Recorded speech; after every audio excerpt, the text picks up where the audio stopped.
I'm here to talk about success. The first rule of success is to have a vision. You see, if you don't have a vision of where you go, and if you don't have a goal where you go, you drift around and you never end up anywhere. I mean, as you know, I was born in 1947 in Austria after the Second World War. So I was very fortunate that I stumbled onto my vision. And I didn't really like Austria when I grew up. I couldn't wait to get out of there. I couldn't see myself becoming a farmer or a worker in a factory or anything like that. Even though my parents wanted me to stay there and have a normal life. But that was their vision, not mine. My vision was totally different. I felt that I was born for something special, for something unique, for something big.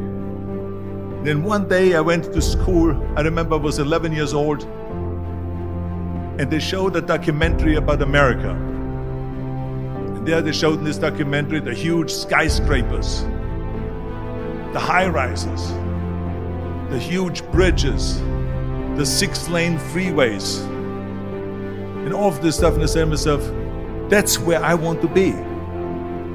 I don't want to be around here with these little farmhouses and these little buildings. I want to be in America. One day after school, I walked by a store in Graz. So I went inside and I looked around, and then I saw a magazine. I saw a bodybuilding magazine that had Reg Park on the cover. Reg Park was then a 3-time Mr. Universe. And I saw him on the big screen as Hercules. I read that and I said to myself, wow, this is the blueprint for my life. This is exactly what I want to do. I want to become a bodybuilding champion just like Reg Park. I want to get into movies just like Reg Park. And I want to make millions of dollars and be rich and famous just like Reg Park. Do you know how great it felt that I knew where I was going? Imagine the majority of people don't know where they're going. I knew where I was going. That I'm going to become this bodybuilding champion just like him. So it was just a question of how do you do it? I was so relieved because when you have a goal, when you have a vision, everything becomes easy. So people always ask me, when they saw me in the gym in the pumping iron days, they say, why is it that you're working out so hard?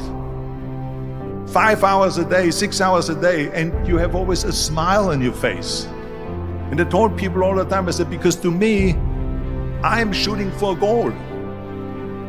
In front of me is the Mr. Universe title. So every rep that I do gets me closer to accomplishing that goal, to make this goal, this vision turn into reality.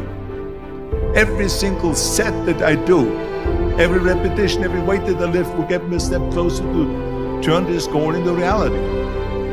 So I couldn't wait to do another 500-pound squat. I couldn't wait to do another 500-pound bench press. I couldn't wait to do another 2,000 reps of sit-ups. I couldn't wait for the next exercise. With the age of 20, I went to London and I won the Mr. Universe contest as the youngest Mr. Universe ever. And it was because I had a goal.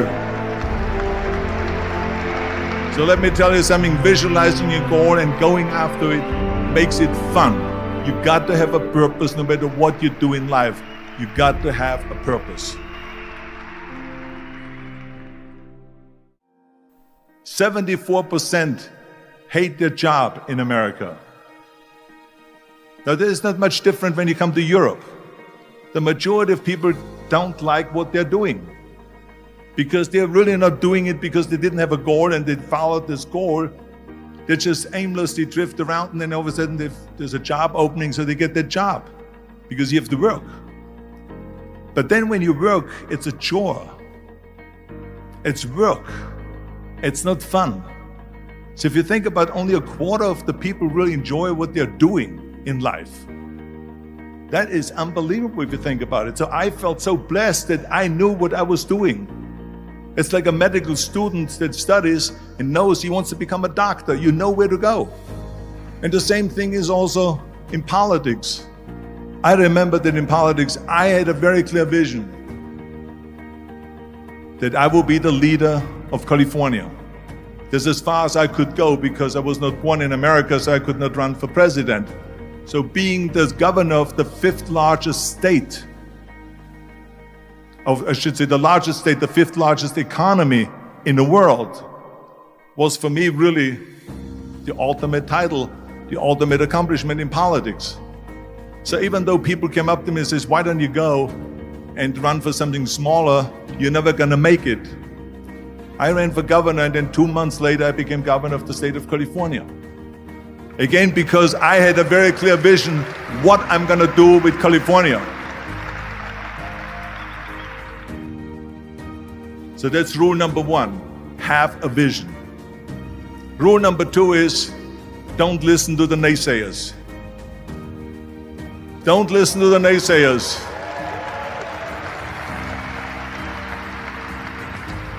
Everything I ever did, the thing that I heard out of people's mouth was, that's impossible. That can't be done. Or no.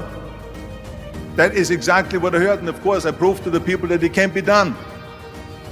So whenever someone said to me, it can't be done, I heard it can be done. When they said no, I heard yes. And when they said it's impossible, I heard it is possible.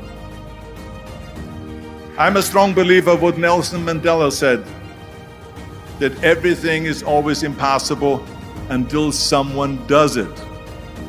Well, I'm gonna be the one, I said to myself, I'm gonna do it and I'm gonna show it to them. Maybe it has never been done before.